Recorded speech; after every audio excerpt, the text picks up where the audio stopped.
വിയറ്റ്നാമിലെ ഹൊയാൻ എന്ന ചരിത്ര നഗരത്തിൽ തൂബോൺ നദിയുടെ കരയിൽ നിൽക്കുകയാണ് ഞാൻ. നദിയിൽ നിന്ന് കയറിക്കിടക്കുന്ന ഒരു തോടിനു കുറുകെ ഒരു പാലം. ജാപ്പനീസ് ബ്രിഡ്ജ് എന്നാണ് അതറിയപ്പെടുന്നത്. പുരാതനമായ ജാപ്പനീസ് പാലം.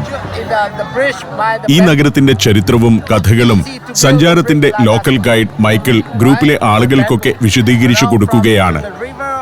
പാലത്തെക്കുറിച്ചാണ് പറയുന്നത്. ഞങ്ങളുടെ സംഘം മാത്രമല്ല, ആയിരക്കണക്കിന് വേറെ സഞ്ചാരികളും നിറഞ്ഞൊഴുകുന്ന ഒരു ചരിത്ര നഗരമാണ് ഹൊയാൻ. ദനാങ് പ്രവിശ്യയിലുള്ള ഒരു നഗരം. ഈ പാലം ഇവിടെ വന്നത് ജപ്പാൻകാർ ഇവിടെ താമസിച്ച് വാണിജ്യത്തിൽ ഏർപ്പെട്ടിരുന്ന കാലത്താണ്. അതിനു മുൻപ് മുളകൊണ്ടുള്ള ഒരു പാലമായിരുന്നു ഇവിടെ ഉണ്ടായിരുന്നത്. സമ്പന്നരായ ജപ്പാൻകാർ തടികൊണ്ടുള്ള ഒരു കവേർഡ് ബ്രിഡ്ജാക്കി അതിനെ മാറ്റി. 1595 അത്. ജാപ്പനീസ് ശൈലിയിൽ തന്നെയാണ് പാലം. അതിന്റെ തൊട്ടടുത്ത് തന്നെ ഒരു ക്ഷേത്രമുണ്ട്. ക്ഷേത്രത്തിൽ പ്രാർത്ഥനകളും പൂജകളും ഒക്കെ നടക്കുന്നതിന്റെ ശബ്ദം കേൾക്കാം. ഞങ്ങൾ ആ പരിസരത്തുകൂടി നടന്നു. ആയിരക്കണക്കിന് ടൂറിസ്റ്റുകൾ, പാശ്ചാത്യ ടൂറിസ്റ്റുകളും ജപ്പാനിൽ നിന്നും ചൈനയിൽ നിന്നുമുള്ളവരുമൊക്കെയുണ്ട്. കരകൗശല വസ്തുക്കൾ, ചിത്രകാരന്മാർ. രണ്ടു വശത്തെയും കടകളിൽ ടൂറിസ്റ്റുകൾക്ക് വേണ്ടിയുള്ള സാധനങ്ങൾ. ഞങ്ങൾ അവിടെ നിന്ന് ട്രാൻഫു എന്ന ഒരു സ്ട്രീറ്റിലേക്ക് കയറി. മുന്നോട്ട് നോക്കുമ്പോൾ ജനപ്രവാഹമാണ് കാണുന്നത്. ഇത് ഈ നാട്ടുകാരല്ലെന്ന് ഓർക്കണം. ഇതെല്ലാം ലോകത്തിന്റെ നാനാഭാഗത്തു നിന്ന് പുരാനഗരം കാണാൻ വന്ന ടൂറിസ്റ്റുകളാണ്. ഇതാണ് ടൂറിസം എന്ന് പറയുന്നത്. ഇങ്ങനെയാണ് ജനമൊഴുകേണ്ടത്. ആ ജനക്കൂട്ടത്തിലൂടെ നടന്ന് ട്രാൻഫു സ്ട്രീറ്റിലെ ചൈനീസ് ക്ഷേത്രത്തിനടുത്തേക്കെത്തി. Assembly hall of Cantonese Chinese congregation എന്നാണ് ഇതറിയപ്പെടുന്നത്. ജപ്പാൻകാരെ പോലെ വ്യാപാരത്തിനായി ഹൊയാനിലെത്തിയ ചൈനീസ് സമൂഹത്തിന്റെ ഒരു ഒത്തുചേരൽ സ്ഥലവും ആരാധനാ കേന്ദ്രവുമൊക്കെയായിരുന്നു ഇവിടം. ചൈനീസ് വംശജരുടെ വിവാഹങ്ങളും പിതൃപൂജാ ചടങ്ങുകളും പ്രത്യേക യോഗങ്ങളുമെല്ലാം ഇവിടെ നടക്കാറുണ്ട്. ചൈനീസ് വംശജരായ വിയറ്റ്നാംകാർ ഹോവ ജനത എന്നാണ് അറിയപ്പെടുന്നത്. 10 ലക്ഷത്തോളം ഹോവ ജനങ്ങൾ ഈ രാജ്യത്തുണ്ട്. അവരുടെയും ഒരു ആരാധനാ കേന്ദ്രമാണ് ഈ അസംബ്ലി ഹാൾ. ക്ഷേത്രത്തിന്റെ നടുമുറ്റത്ത് വ്യാളി രൂപങ്ങളൊക്കെയുണ്ട്. എല്ലാവരും ഫോട്ടോ എടുക്കുന്ന ഒരിടം. ചൈനീസ് ടെമ്പിളിൽ വലിയ നിയന്ത്രണങ്ങളൊന്നുമില്ല. വളരെ ലിബറലായ സംവിധാനമാണ് ചൈനീസ് ക്ഷേത്രങ്ങളിലുള്ളത്. മുകളിൽ തൂങ്ങിക്കിടക്കുന്നത് സാമ്പ്രാണികളാണ്. സ്പ്രിങ് പോലുള്ള അതങ്ങനെ കത്തിക്കൊണ്ടിരിക്കും. പ്രതിഷ്ഠകൾ അകത്തുണ്ട്. വളരെ കളർഫുള്ളാണ് ചൈനീസ് ക്ഷേത്രങ്ങൾ. ഇത്തരത്തിലുള്ള വേറെയും 4 ചൈനീസ് അസംബ്ലി ഹാളുകളും ക്ഷേത്രങ്ങളും ഈ ഹൊയാൻ നഗരത്തിലുണ്ട്. 15-ാം നൂറ്റാണ്ടിൽ തന്നെ കച്ചവടത്തിനായി ധാരാളം ചൈനക്കാർ ഹൊയാനിലെത്തിയിരുന്നു. അവരിൽ മിക്കവരും പിന്നീട് തിരികെ പോയതേയില്ല. ചൈനയുടെ കാൻഡൺ, ചൗഷൌ, ഹൈനാൻ, ഫുജിയാൻ തുടങ്ങിയ ഭാഗങ്ങളിൽ നിന്നെത്തിയവരായിരുന്നു അവർ. ഈ ഓരോ കമ്മ്യൂണിറ്റിയും ഹൊയാനിൽ അവരുടേതായ ക്ഷേത്രങ്ങളും പണിതു. ഹൊയാൻ നഗരത്തിന്റെ വാസ്തുവിദ്യാ സൗന്ദര്യത്തിന് ചൈനക്കാർ നൽകിയ സംഭാവനകൾ വളരെ വലുതാണ്. ക്ഷേത്രത്തിന്റെ പടിക്കെട്ട് കടന്ന് പുറത്തേക്കിറങ്ങുമ്പോൾ രസകരമായ കുറെ കാഴ്ചകളുണ്ട്. ഓരോ ആളുകളെ മുന്നിലിരുത്തി ചവിട്ടിപ്പോകുന്ന ഇവിടുത്തെ പ്രത്യേകതരം റിക്ഷകൾ. ഇത് വിയറ്റ്നാമിലാണ് പ്രധാനമായിട്ടും കാണുന്നത്. യാത്രക്കാർ മുന്നിലിരിക്കും. സാധാരണ സൈക്കിൾ റിക്ഷകളിൽ യാത്രക്കാർ അത് ചവിട്ടുന്നയാളുടെ പിൻഭാഗം കണ്ടുകൊണ്ടിരിക്കണമല്ലോ. ഇതങ്ങനെയല്ല. സഞ്ചാരികൾക്ക് തടസ്സമേതുമില്ലാതെ മുൻപോട്ട് കാഴ്ചകൾ കണ്ട് സൗകര്യമായിരിക്കാം. നമ്മുടെ നാട്ടിൽ ടൂറിസ്റ്റ് കേന്ദ്രങ്ങളിൽ ഇത്തരം സംവിധാനങ്ങളൊക്കെ വന്നാൽ നന്നായിരിക്കും. നല്ലൊരു മാതൃകയാണിത്. മടക്കി വെച്ചിരിക്കുന്ന മേൽക്കൂര നിവർത്തിയാൽ യാത്രക്കാരന് വെയിൽ കൊള്ളില്ല. മഴയും വെയിലുമില്ലാത്തപ്പോൾ മേൽക്കൂര മടക്കിയും വെക്കാം. ടൂറിസ്റ്റുകൾക്ക് രസകരമായിരിക്കും ഇതിലെ യാത്ര. നമ്മുടെ ടൂറിസ്റ്റ് കേന്ദ്രങ്ങളിലൊക്കെ പ്രയോഗിക്കാവുന്ന സംവിധാനമാണിത്. പക്ഷേ ചവിട്ടാൻ സന്നദ്ധരാവണം. ട്രാൻഫു സ്ട്രീറ്റിലൂടെയും ചരിത്രമുറങ്ങുന്ന അനുബന്ധ തെരുവുകളിലൂടെയും ടൂറിസ്റ്റുകൾ ഒഴുകുകയാണ്. അതിനിടയ്ക്കുകൂടി സൈക്കിൾ ചവിട്ടി പോകുന്നവരുമുണ്ട്. സന്ധ്യയാകുന്നതോടുകൂടി ഈ ട്രാൻഫു സ്ട്രീറ്റ് മാത്രമല്ല, ഹൊയാനിലെ എല്ലാ തെരുവുകൾക്കും വേറൊരു നിറമാകും. ഓരങ്ങളിൽ ലഘുഭക്ഷണം, ജ്യൂസ്, പഴങ്ങൾ എന്നിവയൊക്കെ വിൽക്കുന്നവർ. അതുകൂടാതെ റെസ്റ്റോറന്റുകളുമുണ്ട്. 2 നിലകളിലുള്ള ഗംഭീര റെസ്റ്റോറന്റുകളുണ്ട് ഇവിടെ. അകത്ത് കയറിയിരുന്ന് ഭക്ഷണം കഴിക്കാൻ പ്രേരിപ്പിക്കുന്ന മട്ടിലാണ് അത് ഒരുക്കിയിരിക്കുന്നത്.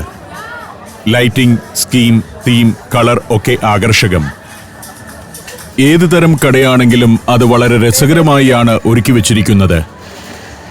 ചൈനീസ് റാന്തലുകളും മറ്റുമായി എല്ലാ കടക്കാരും ഈ പുരാതന നഗരത്തെ പൗരാണിക ഭാവത്തിൽ നിലനിർത്താനുള്ള എല്ലാ ശ്രമവും നടത്തുന്നുണ്ട്. അതിന് ഇവിടുത്തെ ഭരണകൂടം നിർബന്ധമായ ബുദ്ധി പിടിക്കുന്നുണ്ടാവാം. ഇത് ടൂറിസത്തിനു വേണ്ടിയുണ്ടായ ഒരു പ്രദേശമല്ല എന്നോർക്കണം. പണ്ട് വലിയൊരു വാണിജ്യ നഗരമായിരുന്നു ഹൊയാൻ. കപ്പലുകൾ അടുത്തിരുന്ന ജപ്പാൻ, ചൈന, കൊറിയ തുടങ്ങിയ രാജ്യങ്ങളുമായി വാണിജ്യബന്ധം പുലർത്തിയിരുന്ന നഗരം. ഇതൊരു റോസ്റ്ററിയാണ്. കാപ്പിക്കുരു തത്സമയം റോസ്റ്റ് ചെയ്തുണ്ടാക്കുന്ന നല്ല കാപ്പി കിട്ടുന്ന ഇടം. ആ കാപ്പിയുടെ ഉന്മേഷദായകമായ ഗന്ധമാണ് ഇതിലൂടെ കടന്നു പോകുമ്പോൾ കിട്ടുന്നത്. ആ മണമടിക്കുമ്പോൾ ആളുകൾ കാപ്പി കുടിക്കാൻ അവിടെ കയറും. വഴിയരികിൽ ഇതുപോലെ കുറേ സാധനങ്ങളുണ്ട്. സ്മോക്ക് ഐസ്ക്രീമാണ് ഇത്. അതങ്ങനെ നിരത്തിവെച്ച് നിൽക്കുന്നു കച്ചവടക്കാരൻ. വേറൊന്ന് പാൻകേക്ക് പോലൊരു വിഭവമാണ്. അരിമാവ് കൊണ്ടുണ്ടാക്കിയ പപ്പടം പോലുള്ള ഒരു സാധനം. അതിനകത്ത് പല സംഗതികൾ വയ്ക്കും. മുട്ട പൊരിച്ചത്, വെജിറ്റബിൾസ്, ബുൾസായി, കാടമുട്ട പുഴുങ്ങിയത് എന്നിങ്ങനെ പലതും. Vietnamese pizza. ഇതിനകത്തെ ചേരുവകളുടെ രുചി എന്തെന്നും അത് കഴിച്ചാലുള്ള ആഫ്റ്റർ എഫക്റ്റ് എന്താണെന്നും അറിയാത്തതുകൊണ്ട് ഞാൻ ഒരു പരീക്ഷണത്തിന് മുതിർന്നില്ല.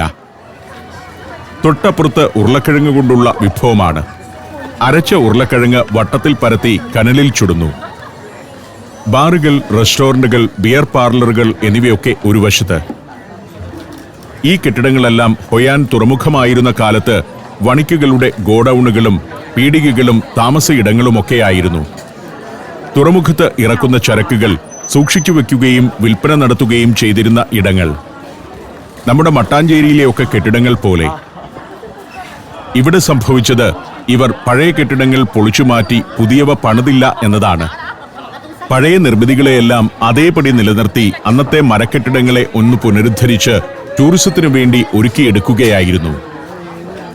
തുറമുഖം ഇല്ലാതാവുകയും ട്രേഡിംഗിന്റെ കാലം കഴിയുകയും ചെയ്തതോടെ ഇതെല്ലാം തകർന്നു പോകാൻ വിടുകയല്ല ചെയ്തത്. ഒന്നും നശിച്ചു പോകാൻ അനുവദിച്ചില്ല. ഇതിനിടയിൽ പുതിയ കാല കെട്ടിടങ്ങൾ പണിതതുമില്ല. പഴയതെല്ലാം പഴയ ശൈലിയിൽ തന്നെ നിലനിർത്തി. അത് കാണാൻ ജപ്പാനിൽ നിന്നും ചൈനയിൽ നിന്നും യൂറോപ്പിൽ നിന്നുമെല്ലാം ആയിരങ്ങൾ ഓരോ ദിവസവും ഒഴുകിയെത്തുന്നു. ടൂറിസ്റ്റുകൾ ഈ രാജ്യത്തേക്ക് ധാരാളം പണം കൊണ്ടുവന്നിറക്കും. അത് ഈ നാടിന്റെ എക്കണോമിക്ക് മുതൽക്കൂട്ടാകും. ഇങ്ങനെയാണ് യഥാർത്ഥ ടൂറിസം നടക്കേണ്ടത്. 15-ാം നൂറ്റാണ്ട് മുതൽ 18-ാം നൂറ്റാണ്ട് വരെ ഈ മേഖലയിലെ പ്രധാന വാണിജ്യ നഗരമായിരുന്നു ഹൊയാൻ. ലീ രാജവംശമായിരുന്നു അക്കാലത്ത് ഇവിടം ഭരിച്ചിരുന്നത്. ഇവിടെ കിയാറ്റ്കോവ്സ്കി സ്ക്വയർ എന്നൊരു ഭാഗമുണ്ട്. ഹൊയാൻ നഗരത്തിന്റെ പുനരുദ്ധാരണത്തിന് മുൻകൈയെടുത്ത പോളിഷ് ആർക്കിടെക്റ്റാണ് കിയാറ്റ്കോവ്സ്കി. 1997 അദ്ദേഹം മരിച്ചത്. സ്ക്വയറിന്റെ എതിർഭാഗത്ത് കോട്ട പോലുള്ള ഒരു മതിൽക്കെട്ട്. അതെന്താണെന്നറിയാൻ കയറി ചെല്ലുമ്പോൾ അതിനകത്തും ഒരു റെസ്റ്റോറന്റ് ഒരുക്കി വെച്ചിരിക്കുകയാണ്. അതിന്റെ മുന്നിൽ മെനു പ്രദർശിപ്പിച്ചിരിക്കുന്നു. അതിന്റെ മുറ്റത്ത് കരകൗശല പണികളുമായി 2 പേർ ഇരിക്കുന്നു. ഒരാൾ നിലത്തിരുന്ന് ചിത്രം വരയ്ക്കുന്നു. തത്സമയ പെയിന്റിംഗ് നടത്തുന്ന കലാകാരന്മാർ. കുരുത്തോല കൊണ്ട് കൗതുക വസ്തുക്കൾ ഉണ്ടാക്കുന്നവർ. നമ്മുടെ നാട്ടിൽ ഉണ്ടാക്കാറുള്ള തരം കുരുത്തോല പാവകൾ തന്നെ. ടൂറിസ്റ്റുകളുടെ പ്രവാഹമാണെങ്കും. ഈ കെട്ടിടങ്ങളെല്ലാം ഒരു കാലത്ത് കച്ചവട പീടികകളായിരുന്നു. നാട്ടുകാർക്ക് വേണ്ടിയുള്ള ചില്ലറ കച്ചവടമല്ല. ഇവിടെ വന്നിറങ്ങുന്ന ചരക്ക് വിയറ്റ്നാമിലെ പല ഭാഗത്തേക്കും വിറ്റിരുന്നവർ, അതുമായി ബന്ധപ്പെട്ട് പണമിടപാട് നടത്തിയിരുന്നവർ, പാണ്ഡികശാലകളും സത്രങ്ങളും നടത്തിയിരുന്നവർ. തിരക്കേറിയ ഒരു വാണിജ്യ തെരുവായിരുന്നു ഇവിടം. അന്നത്തെ കെട്ടിടങ്ങളെല്ലാം ഇന്ന് മനോഹരമായ കോഫി ഷോപ്പുകളും റെസ്റ്റോറന്റുകളുമായി മാറിയിരിക്കുന്നു. തടികൊണ്ടുള്ള പഴയ കെട്ടിടത്തെ അതേപടി സംരക്ഷിച്ച് പൗരാണിക ഭാവത്തോടെ നിർത്തുമ്പോൾ അതൊരു ലോകാത്ഭുതം തന്നെയായി മാറുകയാണ്. അതിന്റെ തിണ്ണകളിൽ വന്നിരിക്കുന്നത് ഫ്രാൻസിൽ നിന്നും ജർമ്മനിയിൽ നിന്നും അമേരിക്കയിൽ നിന്നുമൊക്കെയുള്ള ആളുകളാണ്. ഇതുപോലെ ജനവും ഇതുപോലെ നിറവും ഇതുപോലെ ആകർഷകവുമായ സ്ട്രീറ്റുകളായിരിക്കണം നമ്മുടെ ടൂറിസം ഡെസ്റ്റിനേഷനുകൾ. ഇതാണ് മാതൃകയാക്കേണ്ടത്. ഇവിടെ മാലിന്യമില്ല, കൊതുകില്ല, വൃത്തികേടില്ല. തീമാറ്റിക്കായി ഓരോ കെട്ടിടവും ഒരുക്കി വെച്ചിരിക്കുന്നു. തെരുവിന്റെ പാരമ്പര്യം നിലനിർത്തിയിട്ടുമുണ്ട്. ഇവിടെ കാശ്മീരി സിൽക്ക് വരെ വിൽക്കുന്നുണ്ട്. ഇന്ത്യയുടെ ഒരു പ്രോഡക്റ്റ് വിൽക്കുന്ന ഷോറൂം ഈ തെരുവിൽ കണ്ടപ്പോൾ എനിക്ക് അത്ഭുതം തോന്നി. Azerbaijan, Indonesia, Tajikistan, Peru. സഞ്ചാരം വോളിയം നമ്പർ 14. ഫുൾ HD-യിലുള്ള ഈ അപൂർവ ദൃശ്യയാത്രാ വിവരണ ശേഖരം സ്വന്തമാക്കാൻ 99544422 എന്ന നമ്പറിലേക്ക് സഞ്ചാരം എന്ന് SMS ചെയ്യൂ. സൈക്കിൾ റിക്ഷക്കാർ ഇടയ്ക്കിടയ്ക്കെല്ലാം ഉണ്ട്. ചില ജംഗ്ഷനിലെത്തുമ്പോൾ ചുറ്റോടു ചുറ്റും കാണുന്ന എല്ലാ തെരുവുകളും ഇങ്ങനെയാണ്. വളരെ കളർഫുള്ളായ തെരുവുകൾ. സ്ട്രീറ്റുകളിലൂടെ സ്വന്തമായി സൈക്കിൾ എടുത്തു പോകുന്ന ടൂറിസ്റ്റുകളെയും കാണാം. എത്ര നടന്നാലും തീരാത്ത രീതിയിൽ നീണ്ടുകിടക്കുന്ന സ്ട്രീറ്റുകൾ. അവിടെയൊക്കെ ജനവുമുണ്ട്. എത്രയായിരം ആളുകളാണ് ഇവിടെ ഈ ഒരു സമയത്ത് മാത്രമുള്ളതെന്ന കാര്യം അത്ഭുതപ്പെടുത്തുന്നു. വഴിയോരങ്ങളിലെ കെട്ടിടങ്ങളുടെ ഫോട്ടോ എടുത്ത് തന്നെ നമ്മൾ മടുത്തുപോകും. അത്ര കളർഫുള്ളാണ്. കലാപരമല്ലാത്ത ഒന്നുമില്ല അവിടെ. എല്ലാറ്റിനും ഒരു പൗരാണിക ഭാവവും ചന്തവുമുണ്ട്. സ്ട്രീറ്റുകളുടെ മുകൾ ഭാഗത്തെ അലങ്കരിക്കുന്ന റാന്തൽ വിളക്കുകൾ. 12 നൂറ്റാണ്ടുകൾക്ക് മുൻപ് തന്നെ ഹൊയാൻ ഒരു വാണിജ്യ കേന്ദ്രമായിരുന്നു. സുഗന്ധവ്യഞ്ജനങ്ങളുടെ വിപുലമായ ഒരു കച്ചവട കേന്ദ്രം. ചമ്പ ജനതയ്ക്കായിരുന്നു അന്നിവിടെ സ്പൈസ് ട്രേഡിംഗിന്റെ കുത്തക. ഇന്ത്യയിലെ ചമ്പാപുരിയിൽ നിന്നും കച്ചവടത്തിനെത്തി വിയറ്റ്നാമിലും കംബോഡിയയിലുമൊക്കെ വസിച്ചിരുന്നവരാണ് ചമ്പ ജനത. ഹൊയാൻ ഒരു സമ്പന്ന പ്രദേശമായി വളർത്തുന്നതിൽ അവർ വലിയ പങ്ക് വഹിച്ചിട്ടുണ്ട്. അക്കാലത്ത് ചമ്പ രാജവംശം ഈ മേഖലയിലെ പ്രമുഖമായ രാജവംശമായിരുന്നു. വിയറ്റ്നാമിലും കംബോഡിയയിലുമായി വ്യാപിച്ചു കിടന്ന അവരുടെ സാമ്രാജ്യത്തിന്റെ വാണിജ്യ തലസ്ഥാനമായിരുന്നു Hoi An. China, Japan, Korea, Indonesia, Thailand, Lao എന്നീ പ്രദേശങ്ങളുമായെല്ലാം വാണിജ്യ ബന്ധമുണ്ടായിരുന്നു ഹൊയാന്. സാമ്രാജ്യത്തിന്റെ സാമ്പത്തിക സ്ഥിതിയെ പോഷിപ്പിക്കുന്ന സ്ഥലമെന്ന നിലയിൽ ചമ്പ രാജാക്കന്മാർ ഈ പട്ടണത്തെ അന്ന് മികച്ച രീതിയിൽ സംരക്ഷിച്ചു പോന്നു. നേരം ഇരുട്ടി വരുമ്പോഴേക്കും ഈ തെരുവിനൊക്കെ മറ്റൊരു ഭാവമാണ്. വിളക്കുകളും റാന്തലുകളുമെല്ലാം തെളിഞ്ഞ് വേറൊരു നിറത്തിലേക്ക് തെരുവുകളാകെ മാറുന്നു. ഇരുട്ടുമ്പോഴാണ് ടൂറിസ്റ്റുകൾ ഇവിടേക്ക് കൂടുതൽ ഇറങ്ങി വരുന്നതെന്ന് തോന്നും. ലൈറ്റപ്പിലൂടെ ഈ പുരാതന തെരുവുകൾക്ക് കൊടുത്തിരിക്കുന്ന ഭാവമാണ് അത്ഭുതപ്പെടുത്തുന്നത്. പല ജംഗ്ഷനുകളിൽ ചെല്ലുമ്പോൾ അവിടെയെല്ലാം നിറഞ്ഞു നിൽക്കുന്ന ജനത്തെയാണ് കാണുന്നത്. വാഹനങ്ങൾ നിരോധിച്ചിരിക്കുന്നു എന്നതാണ് ഇതിന്റെ ഒരു പ്രത്യേകത. പൊല്യൂഷൻ ഉണ്ടാക്കുന്നതായി ഒന്നുമില്ല. ഞാൻ നടന്ന് തൂബോൺ നദിയുടെ തീരത്തേക്കെത്തി. തൂബോൺ നദിയുടെ കുറുകെയുള്ള ചാവു തൂവോൻ വാങ് എന്ന പാലമാണ് ഈ കാണുന്നത്. തൂബോൺ നദിയിൽ കുറേയേറെ ചെറിയ വള്ളങ്ങൾ. ഈ വള്ളങ്ങളിലെല്ലാം പല നിറത്തിലുള്ള റാന്തലുകൾ കത്തിച്ചു വെച്ചിരിക്കുന്നു. ഓരങ്ങളിലെ കടകളും വർണ്ണവിളക്കുകൾ കൊണ്ട് അലങ്കരിച്ചിരിക്കുന്നു. ഇത് രണ്ടും കൂടി ചേർന്ന് വെള്ളത്തിലേക്ക് സ്വർണം വിതറിയതുപോലെയാണ് കാഴ്ച. 100 കണക്കിന് വള്ളങ്ങൾ. ആ വള്ളങ്ങളിലെല്ലാം ടൂറിസ്റ്റുകൾ. അതിലെല്ലാം റാന്തൽ വിളക്കുകൾ. അഭൗമമായ ഒരു ലോകത്തെത്തിയതുപോലെയാണ്.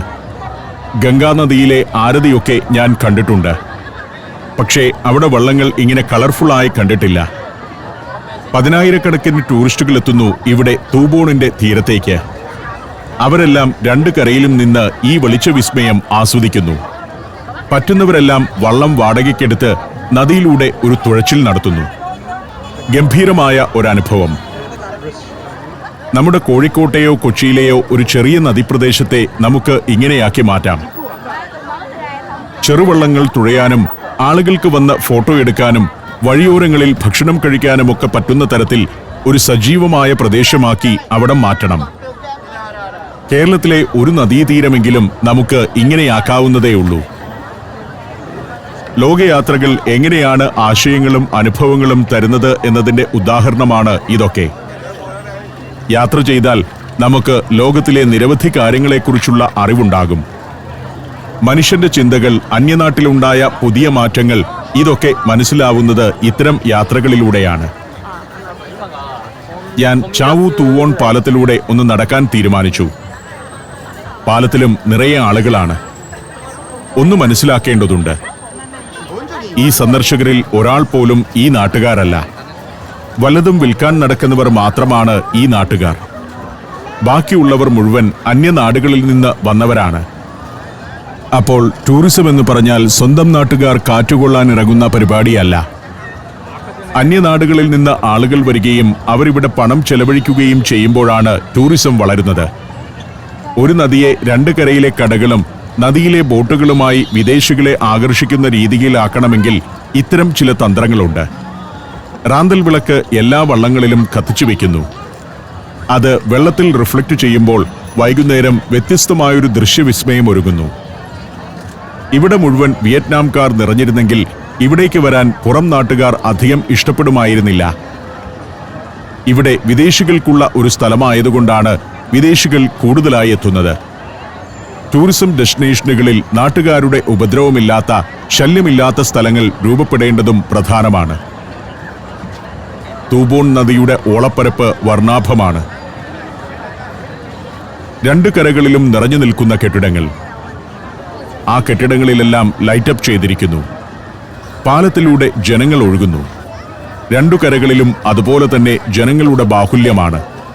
ലോകത്തെ മിക്ക രാജ്യങ്ങളിൽ നിന്നുള്ള ടൂറിസ്റ്റുകൾ ഇവിടെയുണ്ട്. അവരെല്ലാം വീഡിയോ എടുക്കുന്നു, അത് ഷെയർ ചെയ്യുന്നു.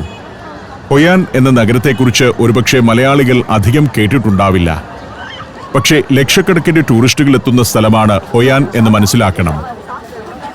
ഞങ്ങൾ ഇവിടെ എത്തിയിരിക്കുന്നത് ടൂറിസ്റ്റ് സീസണിലൊന്നുമല്ല. ഒരു സാധാരണ ദിവസമാണിതെന്ന് ഓർക്കണം. ടൂറിസം അധികമില്ലാത്ത സീസണിലെ ഒരു ദിനം. എന്നിട്ടും ഇവിടെയുള്ള ജനം എന്തുമാത്രമാണെന്ന് കാണുക. വേറൊരു കാഴ്ച ഇവിടെയുണ്ട്. കടലാസ് കൊണ്ട് ചെരാത് പോലെ ഉണ്ടാക്കി അതിൽ മെഴുകുതിരി കത്തിച്ചു വെച്ചിരിക്കുന്നു. അതിങ്ങനെ ആളുകൾ വെള്ളത്തിൽ ഒഴുക്കും. നമ്മുടെ 50 രൂപയ്ക്ക് തുല്യമായ തുക കൊടുത്ത് ഇത് വാങ്ങാം. ഇങ്ങനെ ഒരു തോട്ടിക്കകത്ത് വെച്ചാണ് തരിക. അത് നമുക്ക് കൊണ്ടുപോയി വെള്ളത്തിലേക്ക് മുക്കാം. അത് നദിയുടെ ഓളപ്പരപ്പിൽ അങ്ങനെ ഒഴുകി നടക്കും. കുറെ ആളുകൾ ഇത് വാങ്ങി തൂബോൺ നദിയിൽ ഒഴുക്കുന്നുണ്ട്.